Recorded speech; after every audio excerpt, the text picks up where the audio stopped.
बोटच चाटून खातील अशी पालकची एक मस्त भाजी बनवूया। तर पालक स्वच्छ करून बारीक कट करून घ्यायचा आहे। कढईमध्ये 2 मोठे चमचे तेल घालायचे आहे, जिरं घालायचं आहे, 3-4 लसूण पाकळ्या कट करून घालायच्या आहेत आणि पालक घालून पाणी आटेपर्यंत चांगला परतून घ्यायचा। आता हा बाजूला काढून घ्यायचा।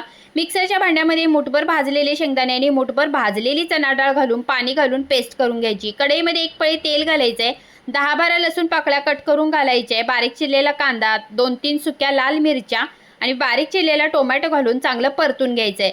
आता हे चांगलं परतल्यानंतर याच्यामध्ये छोटा चमचा धना पावडर, जिरा पावडर, अर्धा चमचा हळद आणि 2 चमचे लाल तिखट घालून ही फोडणी जळू नये म्हणून 2-3 चमचे पाणी घालायचं आणि हे परतून घ्यायचं आहे। ह्याला तेल सुटल्यानंतर केलेली पेस्ट याच्यामध्ये घालायचं आहे, अर्धा ग्लास पाणी घालायचं, परतून ठेवलेला पालक याच्यामध्ये घालायचं, चवीपुरतं मीठ घालायचं आणि झाकण ठेवून फक्त 2 ते 3 मिनिटं ही भाजी परतून घ्यायची। तयार आहे आपला लसूणी पालक। नक्की ट्राय करा।